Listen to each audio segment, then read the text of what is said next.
do this, and I'm like, no, I'm not going to do that. Like, I got to think of something else because that's what my mind's telling me to do. So if your mind tells you to do that, why can't you break a C like into 3 lines? You know, or why can't you add a line and then kick it up? You know, it's like you just got to figure out different movements. What does your hand want to do? Now with writing on paper or tagging or anything, graffiti is the most fun art, I would say so, because it involves your entire body.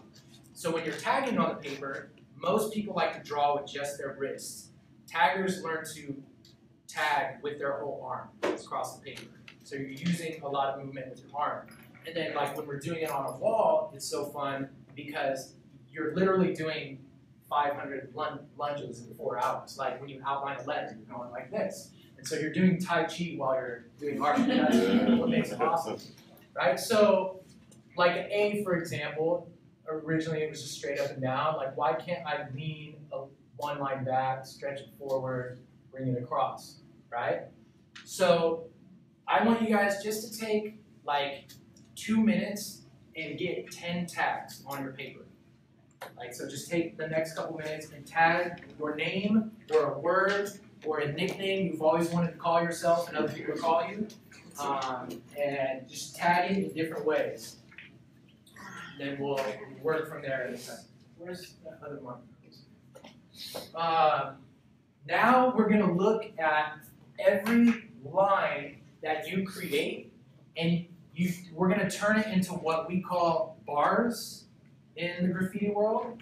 I don't know if there's any other names for it. I've always just called it bars.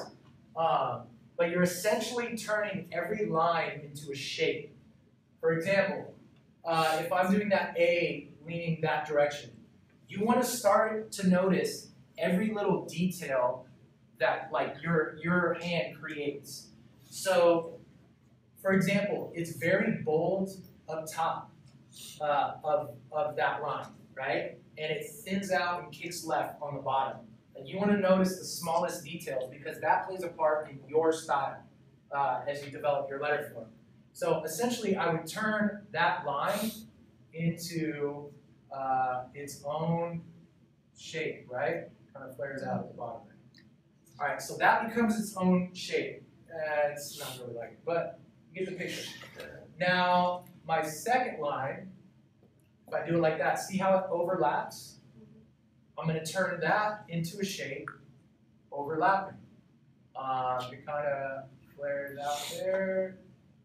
I think I'm going to change that a little bit there. All right, so there's my next shape. Now, if I was painting a wall, this is exactly how I would do it with the spray can. I'd take like a scrap can, I would just sketch out all my shapes because my fill-in later erases all of this. All right? See how lined up that is? And now this, boom. All right, this fold flips up, gets thinner. Fold flips up, gets thinner. And then I would be spray painting designs on the inside of this. And everything would get covered. So when you're sketching, make sure you're drawing everything light because you're going to want to erase all those lines. All right, so now you see how everything's like lined up nice and even. Now, a lot of people say, well, I don't want to do that. I want to do it my own way because I'm more awesome. And I can do that. And they're like, I'm just going to do it my way. And they try to just outline the outer edge of letters. And then it ends up like this. All right? And so when you do that, what's happening is if you were to draw this line all the way through, it connects to nothing. Nothing is in alignment. So that's why we draw our bars all the way through the letter, because everything is in alignment. Now this even goes into the craziest of wild styles.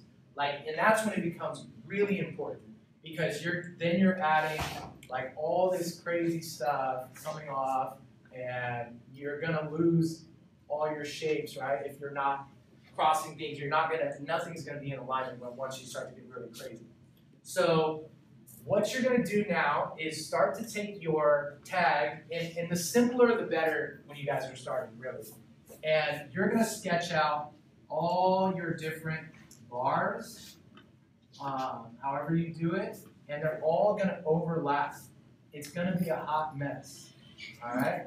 Everything is just gonna overlap and it's gonna look crazy. When I'm teaching people to paint, they're just like, they think it's the ugliest thing in the world, and I'm just like, push through, and it'll get better in the end, right? And everything overlaps because now you have a choice. So say I want my C to go on top of this part of the A, but to create more depth, I want it to go underneath down here. Now I get to put my A intertwined with that C, right?